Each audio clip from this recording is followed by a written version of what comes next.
Wait a minute. Was that an actual intro piece on one of my videos? Is somebody leveling up their production game? Appears so.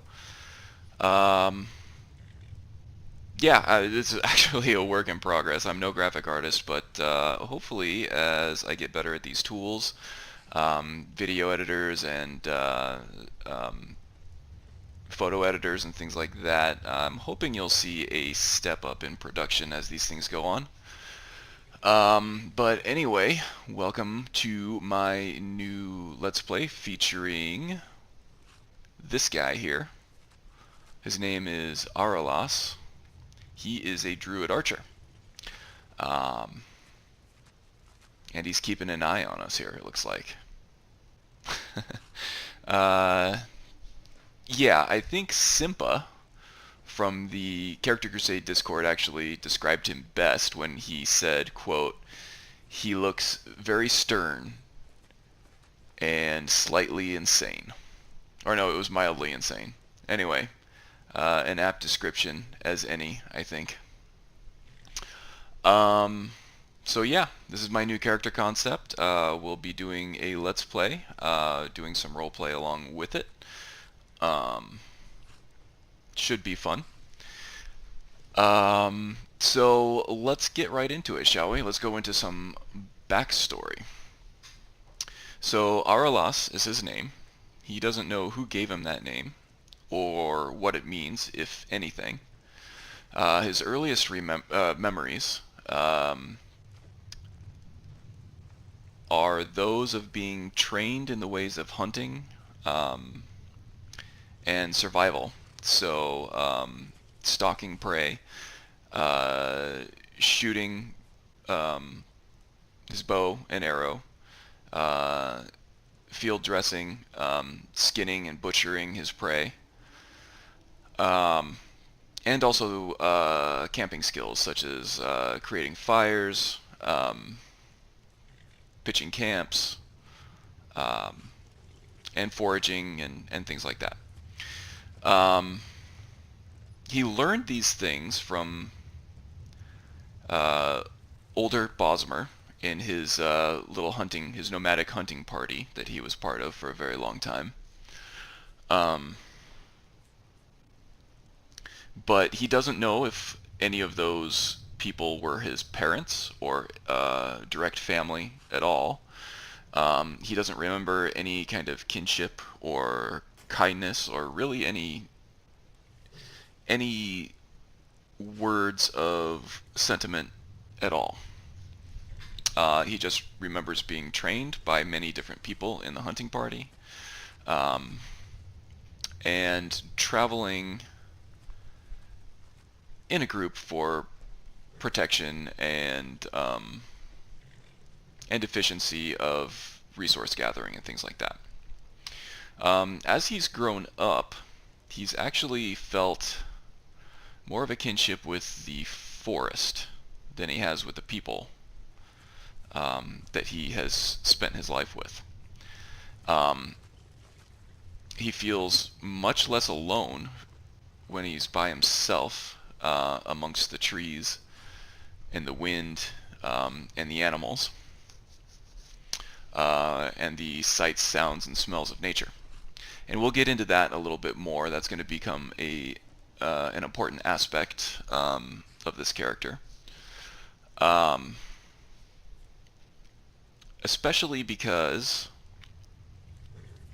he tends to listen to the forest as if it were actually talking to him. In fact, as his little nomadic group of hunters kind of migrated northward from southern Tamriel and the Valenwood area up through sort of eastern Cyrodiil up through the mountain ranges. He's actually, or the group has actually made its way through the Velothi Mountains here until they found themselves in Skyrim. Now, during this time, during this migration, many members of the group have come and gone. Um, really close relationships with any of these people is not really possible, especially for someone with the personality of Araelas here. And so a lot of new faces have popped up as they kind of migrate. And as they've kind of gone northward into the Skyrim area here, he's found himself with more and more Nords. And he finds that Nords talk a lot more than, or the Nordic hunters in this group that have joined since coming into Skyrim. They do talk a lot more than members picked up in other areas, but they don't actually seem to say much of anything. They just rattle on and on. In fact, the whispers that Araelas hears from the forest seem to say a lot more, at least to him, than his current hunting party here. So that leads him to feeling drawn out from this little group and into the forest. So without too much consideration, or too much regret or feeling of absence or feeling like he's going to miss any of these people, he just kind of wanders off into the trees, where he feels more at home. Not so much as a goodbye, not a single word. He's just gonna kind of wander off and probably never come back.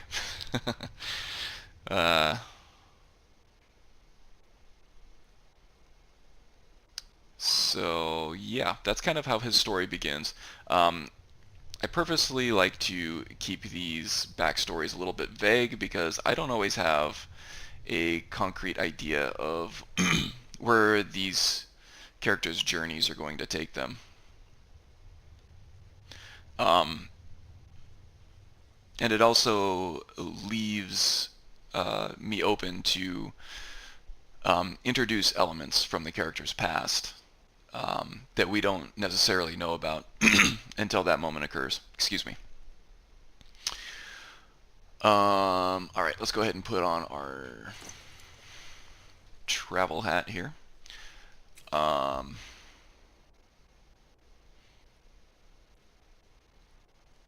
looks like we have some wolves on the roads down here. We kind of want to follow the road here, but we want to stay off of it. Partly because Araelas is more comfortable in the wilderness than he is in civilization. And partly because the wolves that tend to be stalking the roads here, we don't really have any particular quarrel with them at the moment. So we're going to give them a wide berth and try to avoid them. Also, will give us an opportunity to level up sneak, which will be very important. Speaking of sneak, I don't want it to become an overwhelming presence of the gameplay in this build, just because of the old joke about or the old meme of you start a new playthrough of Skyrim with a pure mage concept in mind, and 10 levels in, you're a sneaky archer. We've all been down that path before, so I'm really going to try to avoid it, even though sneak is going to be important. The way I'm kind of enforcing this in the game is through EnaiSaion's thief skills rebalance optional patch for Ordinator. As you'll see probably soon, it makes just sneaking around all the time much less viable. But it also allows me to increase my sneak to level 100 to take all the perks there that may actually help us out So it's a little less restrictive that way, compared to the alternative, which would be to use the uncapper to overcap the sneak skill at something like 50 or something like that. Alright, so where are we here? Looks like some dwarven ruins of some kind, huh? Araelas is not really connected to the dwarves in any way, nor does he have any kind of intrinsic or overpowering interest in them, but he does have a natural curiosity about him. So you may see him stop at some ruins or some caves or something like that just to explore a little bit and see what's in them. Coming from a nomadic background, he also has done his share of exploring ruins and caves and things like that just in order to find some loot that he might be able to sell to either a traveling merchant or in his few visits to an actual city, he can actually sell these things for gold, which he then can use for things like crafting supplies, which is important to him, as we will see a bit later. This is an interesting little structure here. It looks like a fire pit of some sort. I wonder if this was like a beacon or something that the ancient dwarves used as kind of like a waypoint for citizens of this structure here, of this dwelling, to kind of find their way a little better.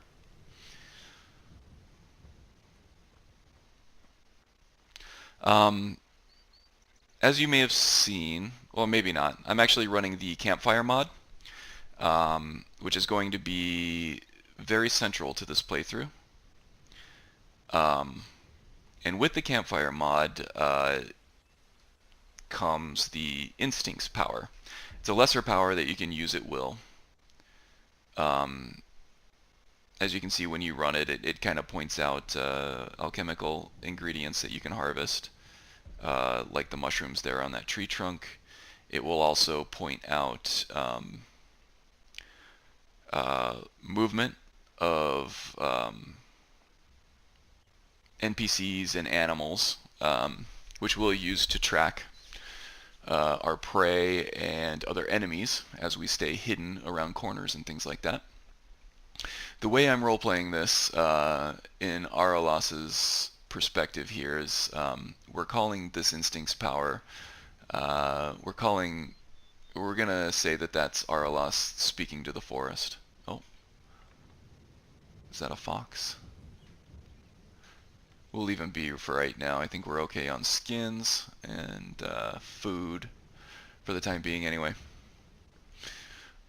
Alright, so what's this? It looks like there's a bigger structure over here. This looks like kind of an annex, smaller storage room or something.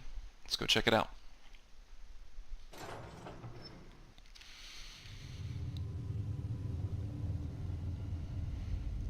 It's a bit dark in the hallway, but it looks like it gets lighter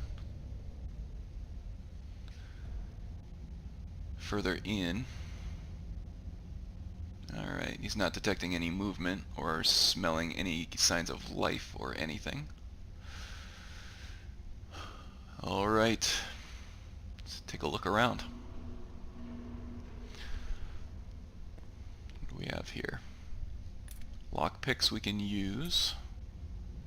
We're going to avoid picking up potions. And what that comes from is we're going to do our best to kind of adhere to the green pact. And if you're not familiar with that, in lore, the Bosmer, which is what Araelas is, the very traditionalist Bosmer will adhere to something called the green pact. And what that is a custom by which the Bosmer have made an agreement with the trees and the forest and plant life in general, not to ever harm any kind of plant life. In return, the trees will allow the Bosmer to sort of request them to do certain things, to change shape, to change form, to move in order to suit their needs.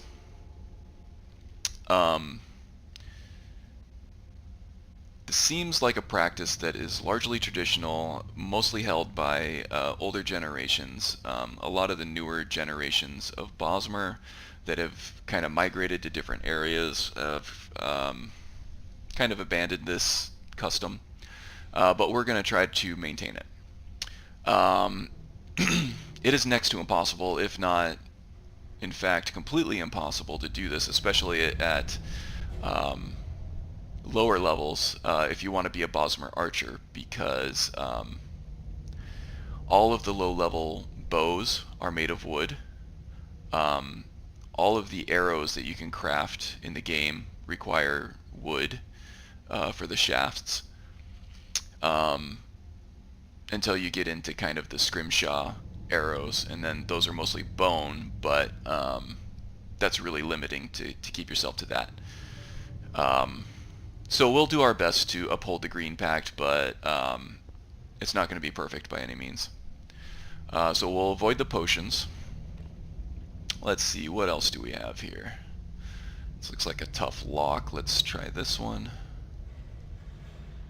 An apprentice lock. This looks okay. Let's give that a shot. Definitely one of the hardest locks I ever got my hands on. Okay. So this comes from a lock overhaul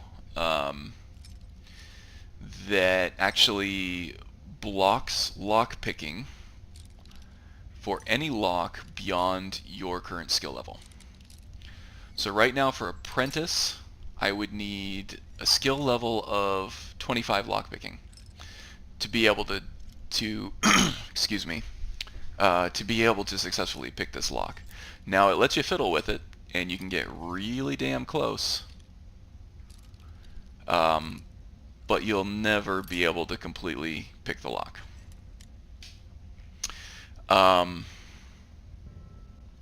There was another mod that I liked better called Lockpicking is Essential, but unfortunately it wasn't compatible with Ordinator. What that mod does is it ties lockpicking to perks, so you have to have the relevant perk to whatever lock you're trying to pick. So if you're trying to pick an apprentice lock, for example, you would need the apprentice locks are easier to pick perk from the vanilla perk tree, but Ordinator does not have those perks. This one does have a compatibility patch with it that basically just disables certain perks from the lockpicking perk tree, and that works for me.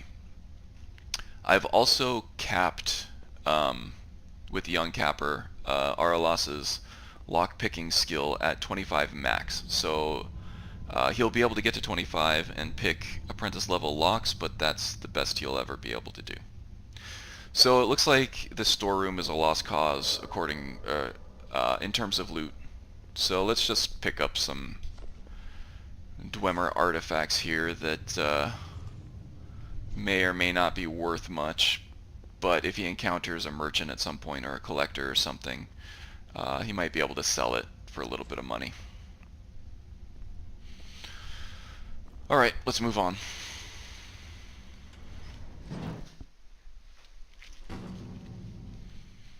So now let's go check out this bigger structure over here. Now we don't know what's waiting for us up here, so let's drop into our sneak stance. We'll start mashing on our instincts power here a little bit. Just alchemical ingredients, but they're all plant-based, so we're going to leave those alone. I don't see Araelas doing much with alchemy. I can see it fitting this character concept, but alchemy is another one of those skills that can completely overrun a build. So I'm just going to try to avoid it in terms of enabling the playstyle that I actually want to do. And we'll talk about that playstyle a little bit later. Okay, so speaking to the forest here, we were able to detect a dead body. Looks like a dead adventurer here, and judging from the bloodstains on the ground, it looks like he met a violent end. That either means bandits, wildlife, or something else that we don't know much about. Well, let's take a look. See what he's got on him. Got some money. Hide boots we can take a look at. They might be better than what we're wearing. Studded leather armor might also be better, so we'll take a look at that. A fancy book that looks like it might be old, which means it might be valuable. Let's go ahead and take that too.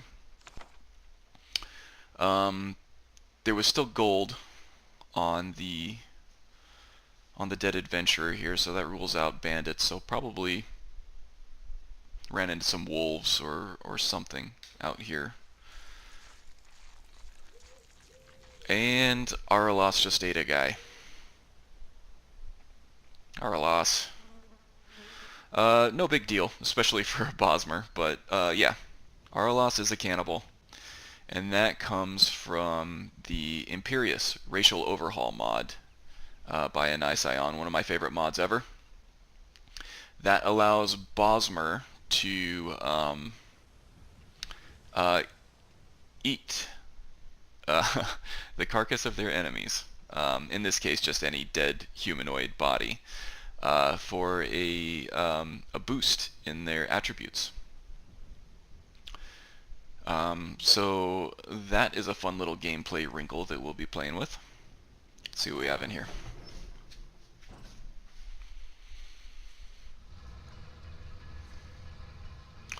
Ooh, this is dark. Let's make sure that we don't have any dangers lying ahead in the immediate vicinity, and then we'll shine some light on the matter here. Ah, that's better. So yeah, we have a little torch bug lantern there. I thought that was very fitting for a druid character. The little backstory behind this is that at a somewhat early age, Araelas discovered that he could sort of communicate with torch bugs in a very rudimentary way. He seemed to be able to get them to illuminate themselves brighter or dimmer, or even completely shut off their light at will. Communicating with animals and becoming allies with animals is not something that's uncommon among Bosmer. So this kind of fits the character a little bit. And being kind of a druid, a champion of nature here, this just fits as a light source, especially because we're going to be using bow and arrow exclusively for our weapon, which is a two-handed affair here. We can't hold a torch, and because we sneak so much, spells like Candlelight and Mage Light become more of a hindrance than something that helps us. It's a big fancy door, but it seems to be locked tight, and we don't have the expertise or anything else that we need to open the thing. So, alright. Turn our torch bug back off and head back out into the wilderness.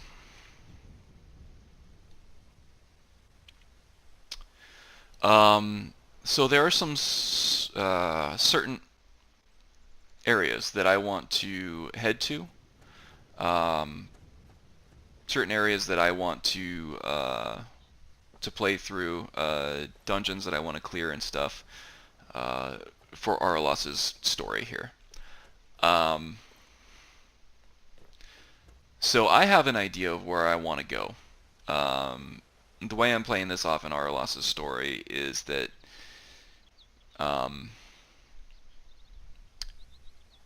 he is being fed whispers from the forest, which kind of compels him to travel in certain directions and certain areas. He doesn't understand it yet. They're just kind of vague whispers to him right now. And these whispers come in forms of the breeze kind of blowing through the leaves of the trees, smells that kind of drift across his vicinity.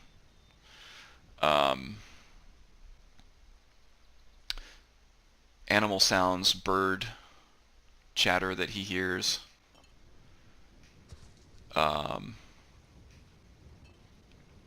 And just kind of subtle changes in the temperature, things like that.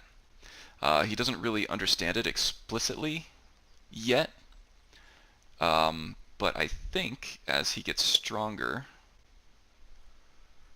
and kind of better able to control these abilities that seem to be latent right now,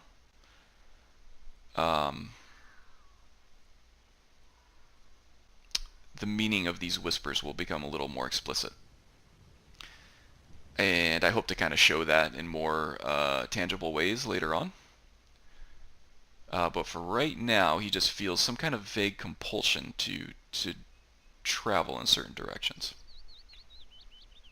And right now, he has a compulsion leading him to this area here.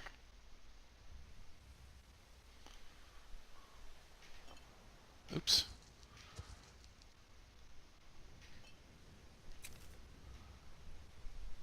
Okay, looks like there's a saber cat off there in the distance.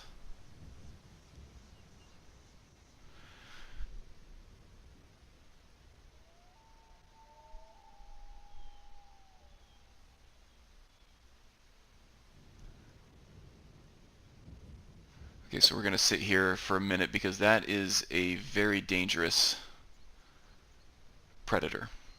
We have the drop on him now, but tides can turn with this guy very, very easily. So I'm going to go ahead and make a quick save here because an encounter with this saber cat is inevitable at this point.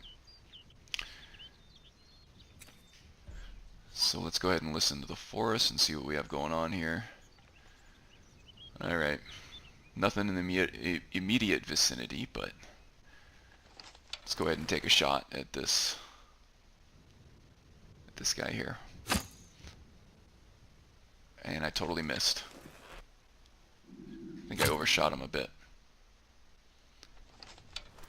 And I missed again.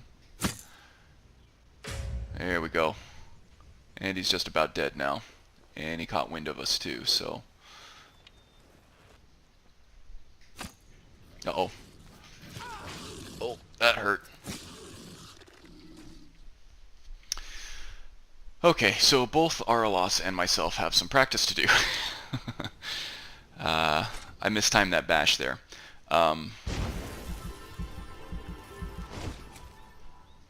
hopefully, that'll give you some kind of indication of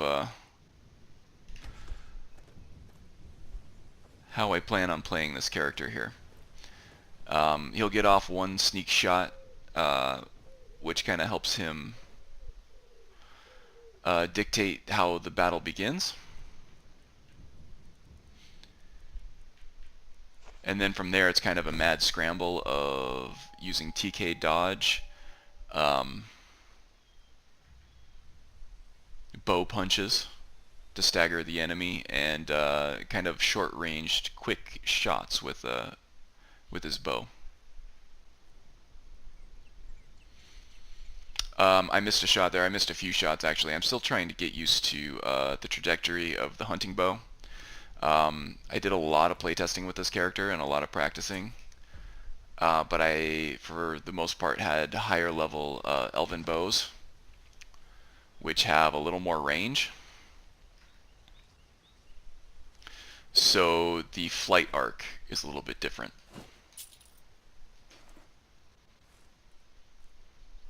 Okay, so it looks like we had a conjurer here that fell victim to that Sabre cat, along with some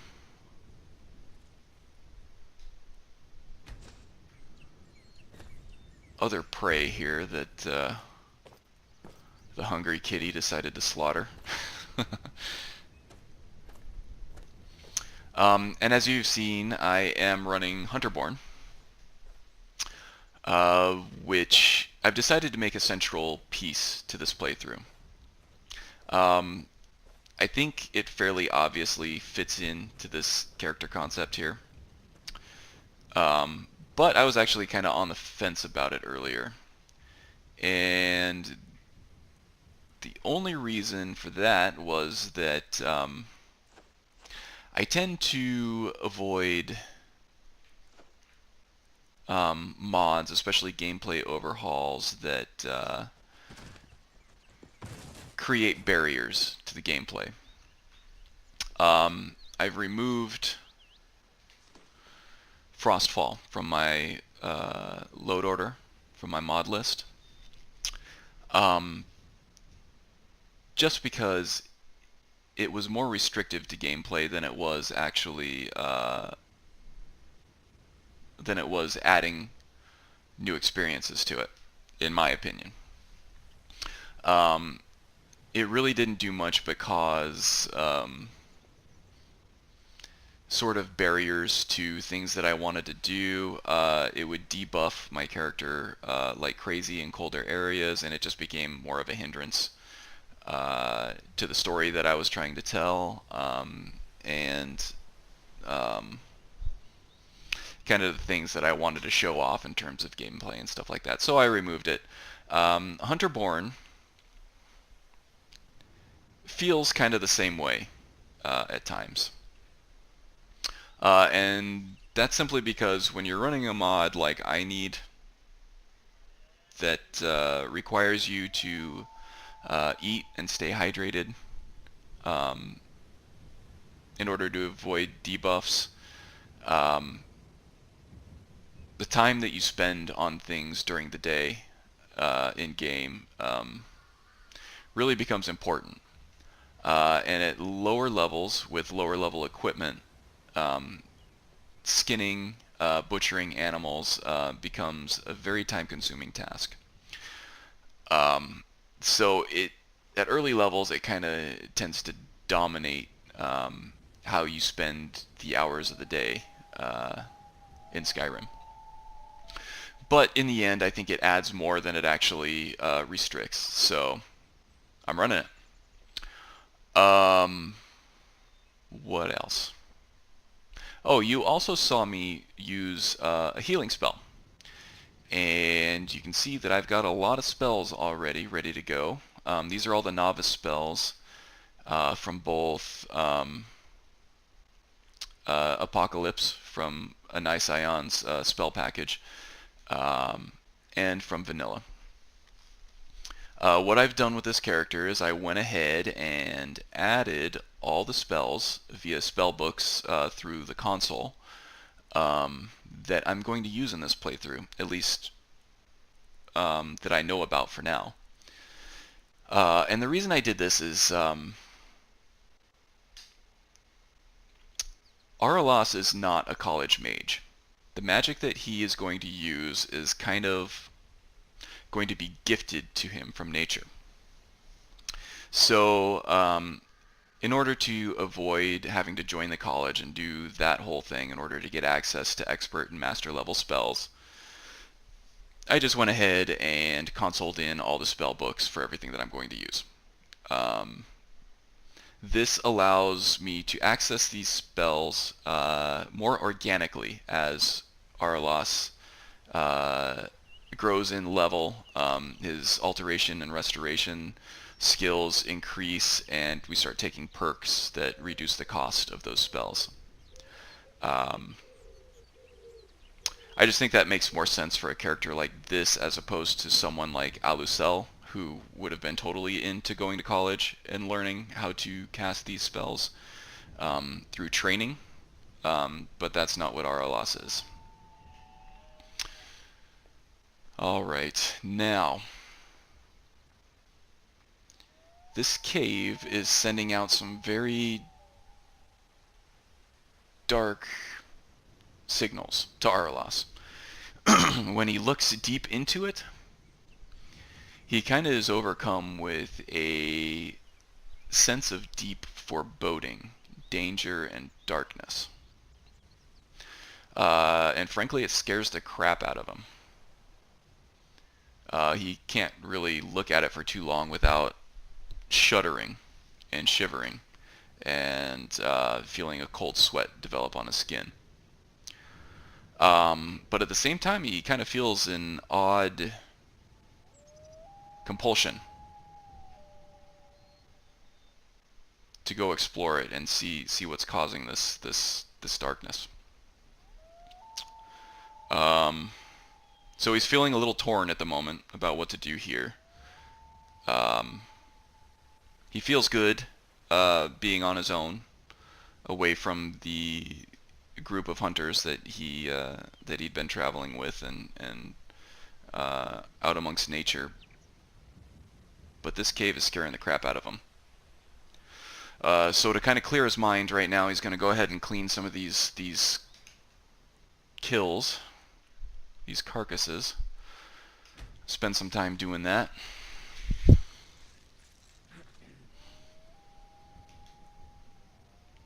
He's gotten thirsty, but let's go ahead and at least finish taking care of this rabbit here. Harvest ingredients skill has increased. Getting a little hungry too. Get some meat out of this guy.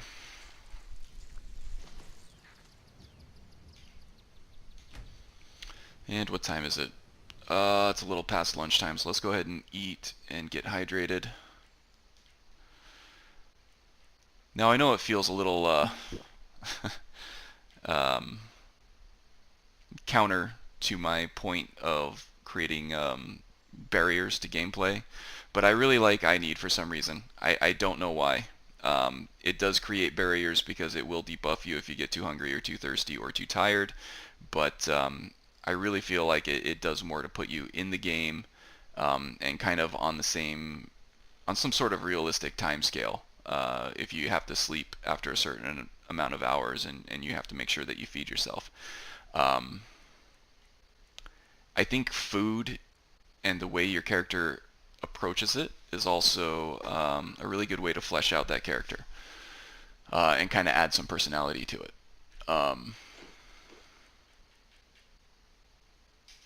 So yeah, kind of like how Alucel in my previous Let's Play was a total health nut. He only ate fresh fruits and vegetables and lean meats. Araelas here is a carnivore. He won't eat plants at all. He's only going to eat meat. And Hunterborn kind of expands upon that as well, which is something that it does to expand gameplay is instead of just creating barriers like Frostfall does, as we discussed earlier. So let's go ahead and clean this goat. Get some meat and some hide from him here.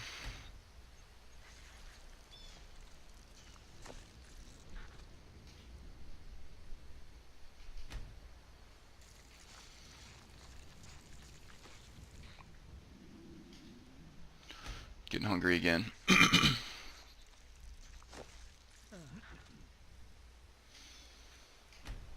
There we go. Oh, I did want to see if I left any arrows in this guy. No, I haven't. Okay, what time we have? 6:34. Alright, so it might be time to set up camp here. Araelas is still feeling torn about this cave here.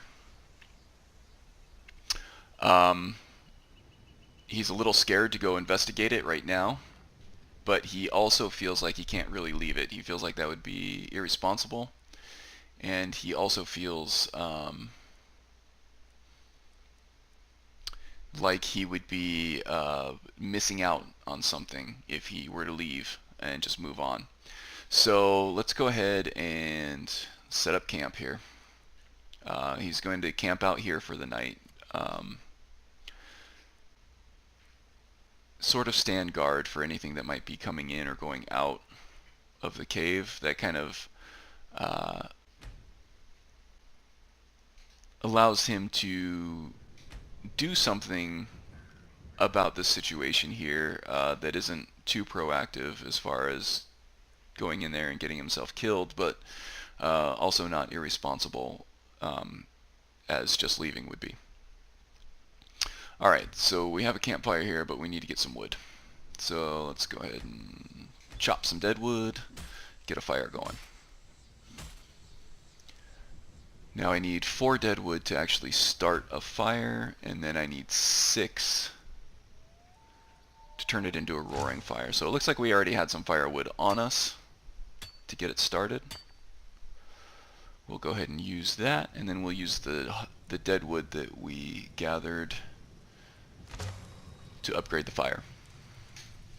There we go. That provides some comfort there, even though we have a pit of doom right behind us there. Let's go and see what we can cook up from the meat that we just butchered from those animals.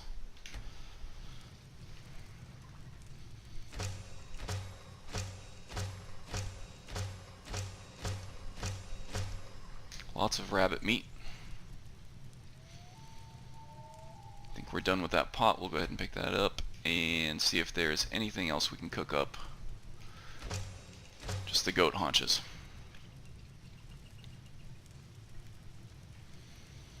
Alright, let's go ahead and set up the rest of our camp now. Oops. Put down our bedding. Araelas doesn't have a tent yet. He is content just sleeping out under the open sky, where he can hear nature and see the weather. So that's ready to go. One more thing. Let's see if we can actually craft anything from the bones that we've acquired.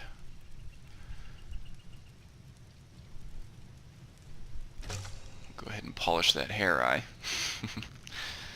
And it looks like once we get some more bits of bone here, we can use it to create some arrows that are a little better than just the regular stone arrows that we can create through Campfire.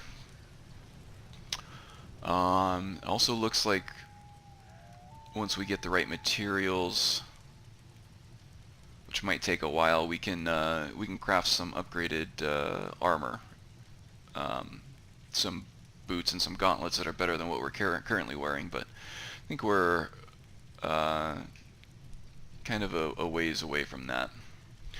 So let's go ahead and get as much bits of bone as we can here to work toward these arrows. Just a couple more, and we can pair it with our dead wood. Let's see, what else? Resourcefulness. I think we have some extra wood that we can use to craft some stone arrows here too. There we go. So that gives us a backup supply of arrows in case we run out of ammunition.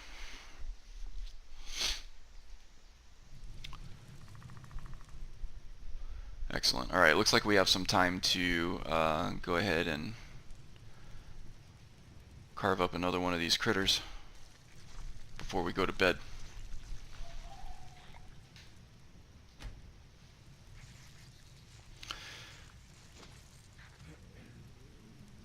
Now the way Hunterborn works is that every time you go through this process, you get better at each one of these sections, I guess. Each one of these actions. So you have a skinning skill, you have a harvest ingredients skill, and you have a butcher skill. And they all kind of level up. I don't know if it's random intervals. Sometimes it seems random. But they do level up separately. And as they level up, you get higher quality materials from them. Let's see what else we can do as far as scrimshaw here, now that we have some more bones. I think we only needed 2 more, right? And then some more deadwood. Okay, I think we can do that. I don't know what else we're going to use for the small animal bones, or the small animal bones for, other than bits of bone for crafting, so let's just keep that going. What else can we do? Oh yeah, let's set up our cooking pot here, wait for that to fill up and get warm. See what else we have to cook up. Some roasted goat leg. Delicious.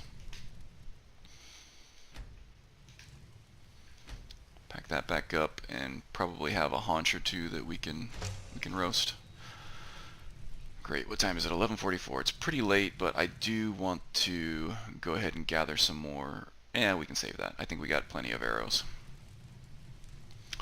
All right.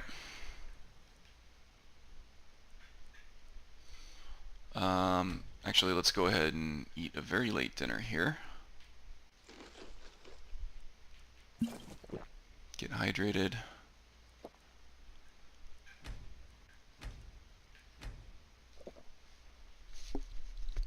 And filled up.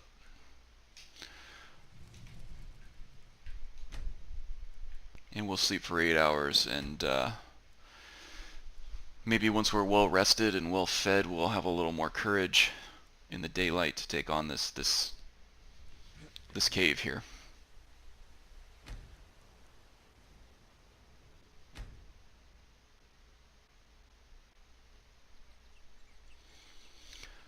Campfire burnt out, but that's okay.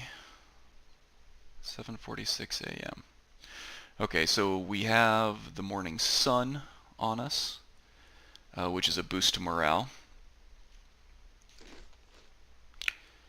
We have a full belly.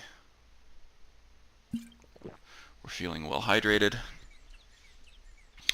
Alright, so I think it might be time for us to do something about this cave, huh?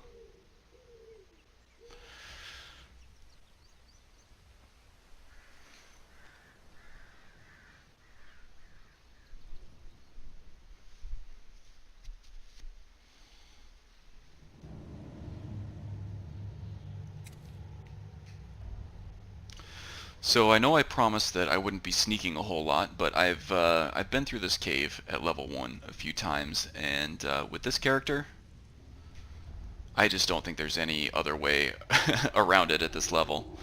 For a level 1 character, to clear a mage den like this,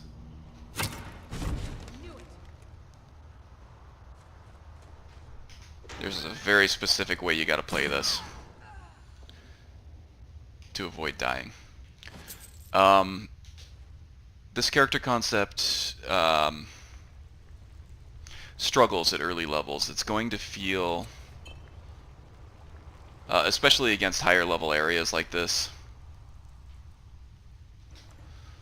it's going to feel like an uphill battle, at least until you get to, I don't know, level 5 or so. You get to start taking key perks that really start fleshing out this build. So you don't have to wait long. But for now, I apologize. I gotta play this low and slow. I'm gonna hang out right here. Okay, it looks like there's another one of those mages there. And it looked like a flame Atronach patrolling that narrow corridor there. So we're gonna wait for the Atronach to turn around and kind of head back up that way a little bit, and we're going to try to take out the mage. We're going to sneak away back out of the line of sight, and we're going to hang out here for a minute. This does 2 things. This buys us some time to re-attain our hidden status, and with the thief skills rebalance for Ordinator, this takes a while. The other thing this does, which we can see now, is it activates our Wild Senses passive ability, which is a Bosmer passive ability added by Imperious races. And this allows us to see movement in a very wide radius, which is very helpful. Alright. Looks like the Atronach has given up. Let's get ourselves into position, and we'll see what we can do as far as landing a sneak attack or two on him and clearing the way for us to progress deeper into this dungeon. Get into a better area. Prep the bow. I might have done that too early. Now I am also running Wildcat, which obviously makes oh, and we were detected. Oh boy. Which makes archery a much more of a challenge. It becomes a very stamina hungry skill.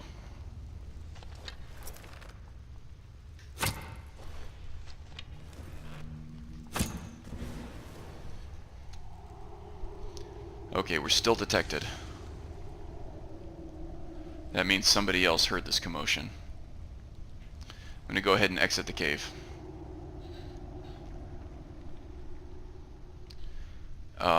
Since Araelas doesn't know what was over there, that means that now whatever was waiting for him in there has the drop on him. So we're going to go ahead and exit the cave over here.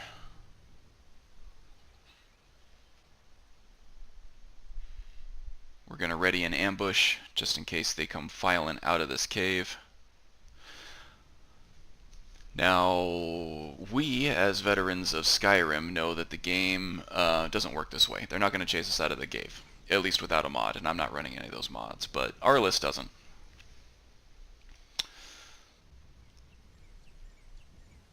So he's going to give it a minute before he goes back in, but he will go back in. Still don't have a level up yet, but we're getting close.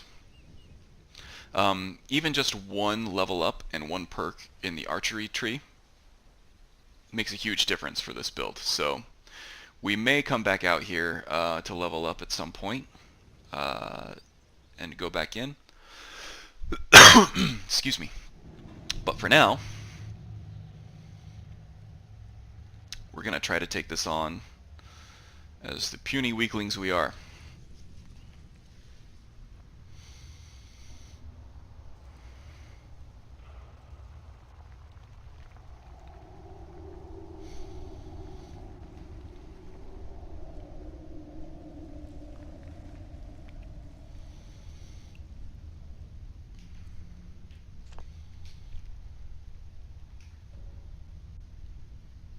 Okay, looks like we're clear.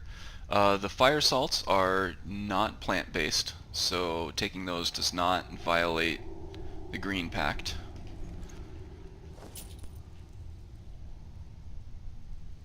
Let's sell that off somewhere.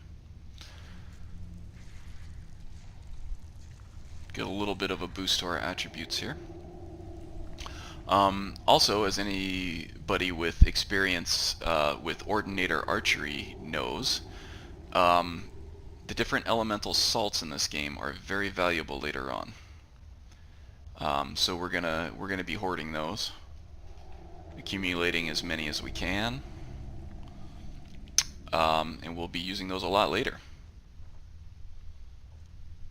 Okay, what do we have here? The way that's moving, it looks like that's another Frost Atronach. So we have another couple mages over here that are still going back to their little stations from chasing us out of the cave from earlier. Let's let them settle in.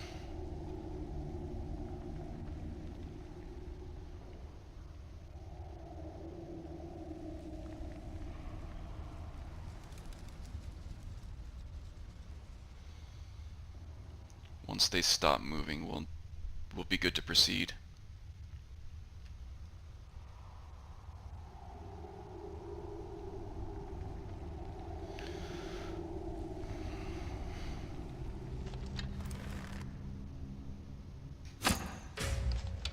Okay.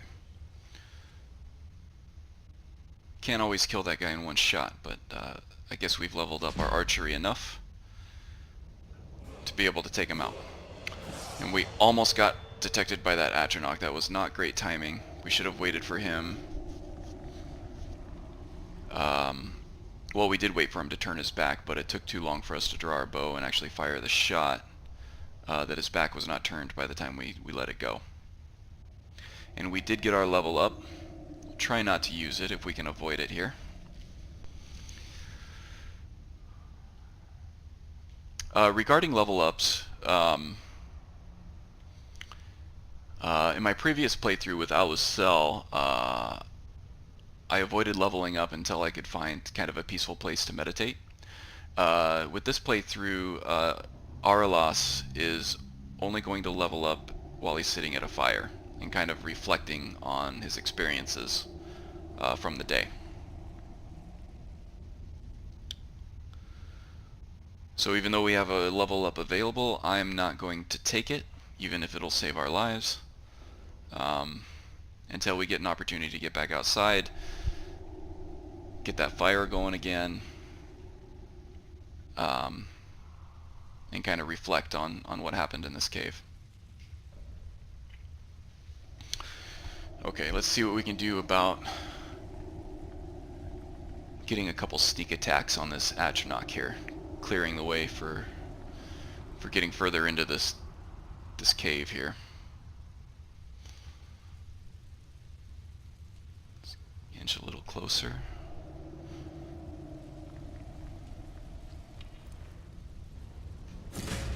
Okay, we got one sneak attack in there. Alright, and he detected us, but it doesn't look like anybody else has. So if we can stay sneaking here, we might be able to pick off this Atronach. If we can get him to, if we can corral him down this corridor here.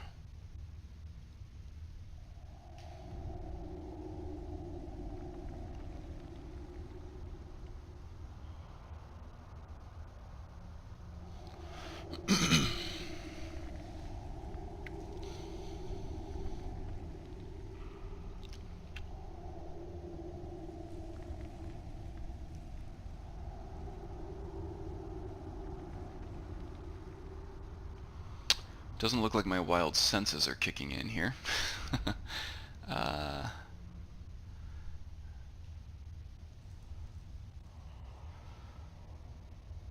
Don't know which way that Atronach went.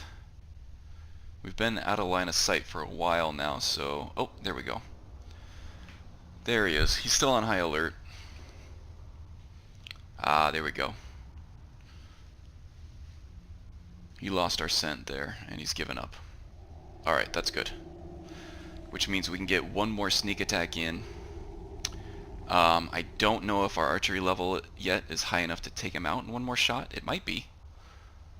But if not, I should be able to hang in there for one more sneak attack. And that should be the end of him. Again, I apologize for all the sneaking around, especially with the thief skills rebalance. It becomes a little tedious. But again, this is the only way through this dungeon. This is not going to indicate the playstyle of the rest of this Let's Play, I promise you. It'll get better.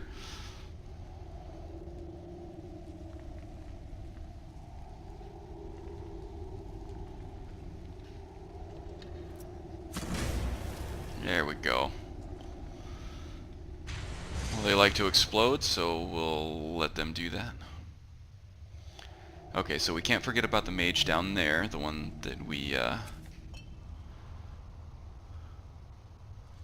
took out earlier. Now, as long as we stay out of line of sight from those other mages in that other room, we should be safe to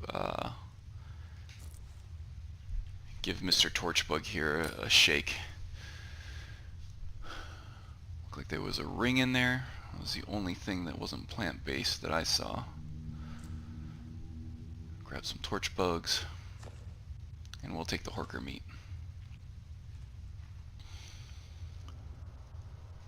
Alright, we'll stay slow just to avoid alerting anybody from that next area. Looks like I can't get down there from there. I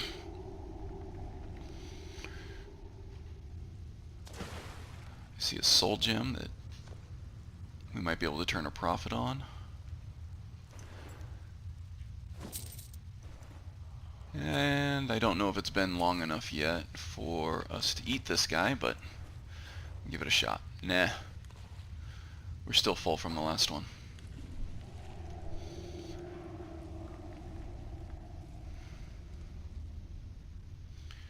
Okay, last bit of this dungeon.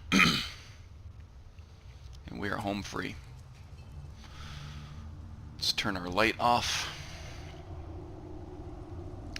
And I'm going to take the opportunity to quick save here, because this next area can get a little hairy. I think there are some higher level enemies down there that if we alert them all at once, ooh, that water skin, we might be able to use, and if not, we can sell it. If we alert them all at once, things can get very bad for us. In fact, I'm going to take this opportunity to save one more time. Oops. Meant to cast Instincts there, but still had the activate lantern power active. Okay, we got a shot in on an apprentice conjurer who seems like a tough customer. We got sneak attack damage on the Atronach. Should only take one more sneak attack for him, and he'll be out of the way. I'm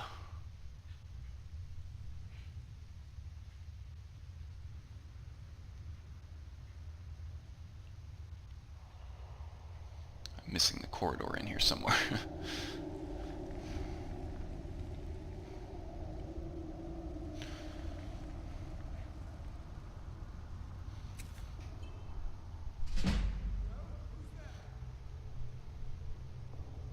Oh, there we are. Okay. Let's let our wild instincts kick in here.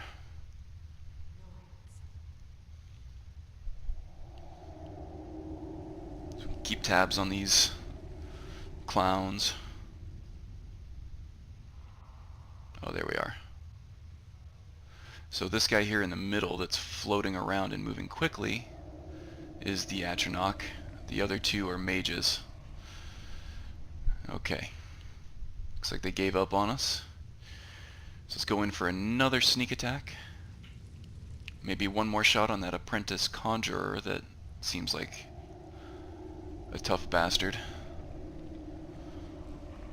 Alright, we'll let her get settled back into her little spot there.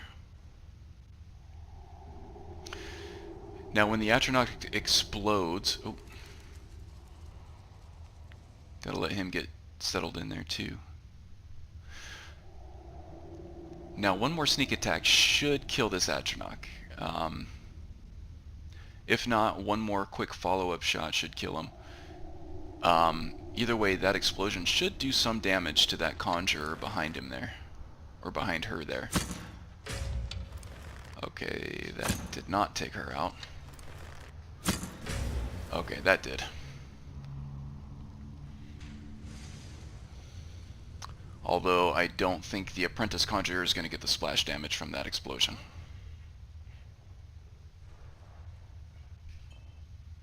Ah, damn it. I gotta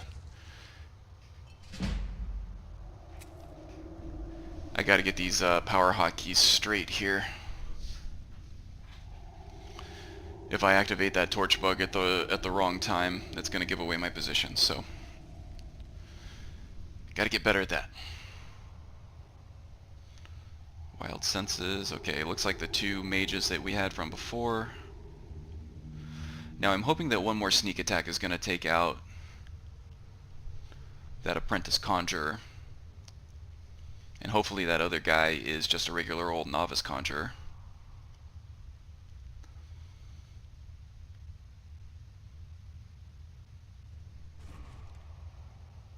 What was That we can take out with a single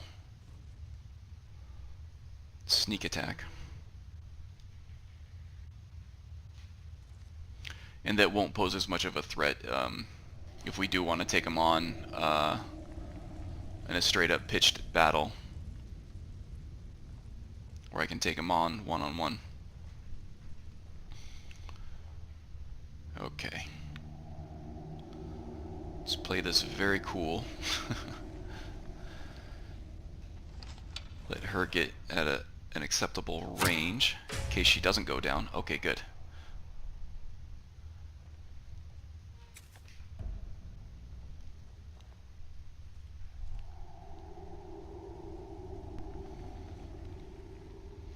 Okay. I see the mage armor still active on that guy over there. It looks like he's sleeping.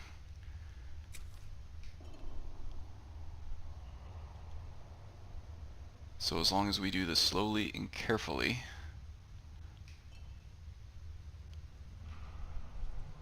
we should be able to take this guy out in one shot.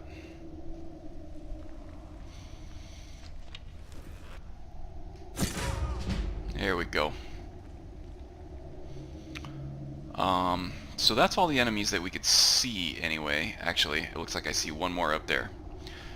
Araelas is still getting a sense of darkness from this place, so... Oops, I took the potion on accident there. We'll give that back. So he's pretty sure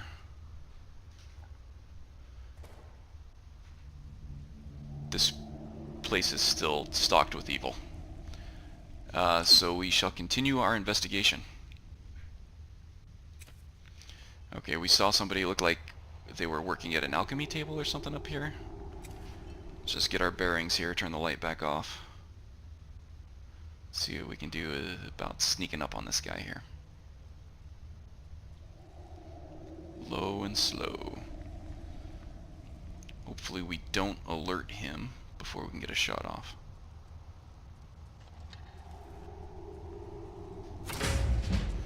Good, good. Looks like we're gaining some levels in archery. Speaking of archery, I have used the uncapper to uncap the archery skill to 200. Much like I did with the alteration skill for Alusel. Take that free meat there. Just because I want to focus on archery above and beyond any other skills for this playthrough. Much like how Alusel was used as an exploration of the alteration skill tree in Ordinator.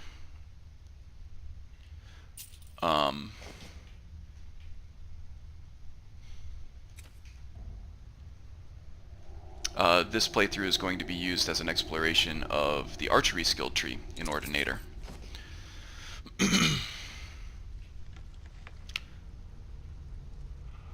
Alright.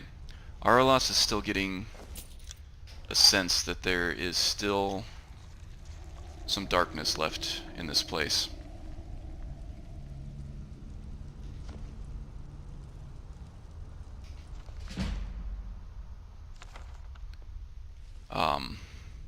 So he's going to continue on. Of course, looting everything that we can, just in case we come across a merchant trader on the road, or decide to make our way into a city at some point.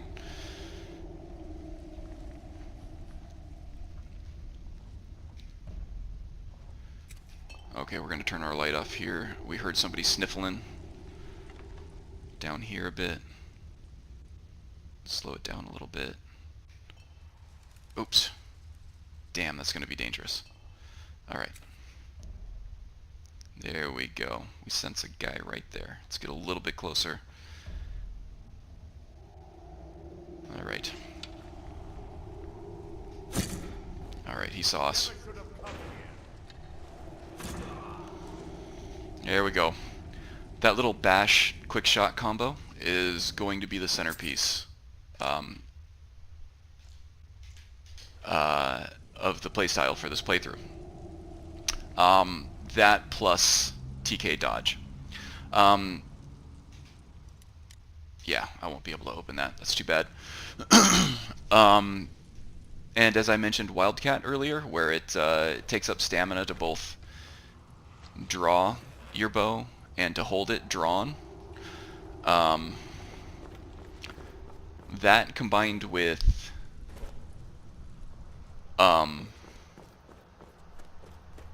TK dodge and the block bash, you can see how this build is just going to eat stamina up ravenously.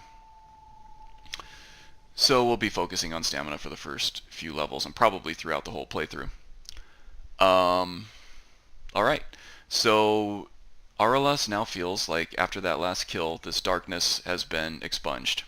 This cave feels a lot less ominous now, and he feels really good about what he did.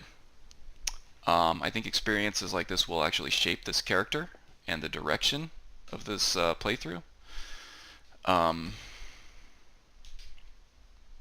We'll be doing a lot of that. The Druid type in Dungeons and Dragons is actually very anti-undead.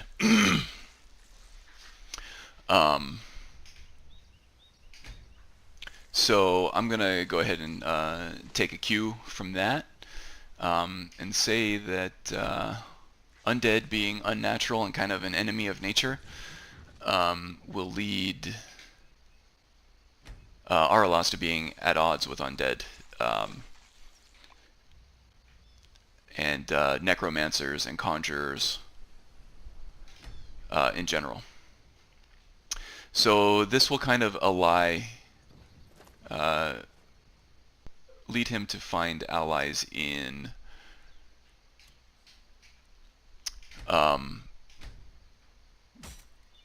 Kine, Archery, Hircine to a certain point, and even Meridia.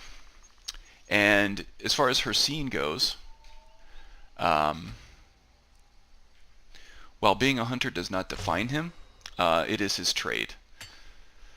So he is a huntsman by trade. He will always be drawn to work that calls on those skills. That's what others will value in him. But being a druid is what his fate is. Hence, I need to harvest wood one more time. Hence him being a druid archer. Let's go ahead and upgrade this fire. And we will also cook up the meat that we got from that saber cat and the rabbits that we found in the cave.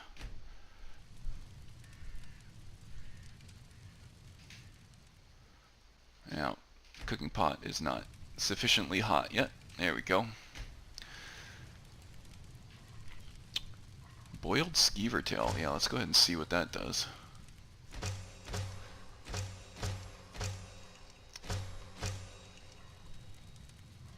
Great.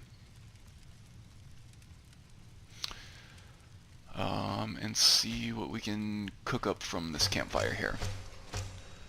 Alright, so we got a nice store of saber cat meat that we can draw on. Let's go ahead and get fed. Eat the heavy stuff first. Register this with I need. Get some water.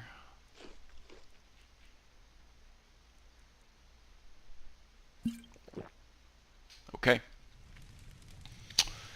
And I wonder if we got a large animal bone from that guy. Yes, we did. So now we have a bone hunting knife, which should actually enable us to field dress and butcher animals much more quickly. So let's go ahead and add that to our favorites so that we can equip it before we actually field dress anything. Let's go ahead and create some more backup arrows here. And we're going to go ahead and sit next to our fire and level up. And this will be the end of the episode, I believe. We'll call it there before we move on to the next part of Araelas' journey. As I said, stamina is going to be very important. I'm probably going to take that. The magicka health stamina ratio, I think we're going to go 1-1-3. So 3 points in stamina for every 1 point of magicka and health. We're going to need all 3, but we're going to need stamina more than anything. I may increase that ratio actually as well because stamina is that important. So we have 2 perks to use up, and I'm going to put them both into Archery. As long as we were patient enough, our sneak skill did the job. I am going to take perks in the sneak tree, but for now I really need perks in Archery. Wing strike is going to be important. Clean kill is going to be important, and then ranger quick shot are going to be extremely important. And then later on, steady hand, so we can slow time and get some better shots in at moving enemies. We're going to be hitting a lot of moving targets with this playstyle, and we ourselves are going to be moving around a lot too. So we're going to need that slow time effect quite a bit.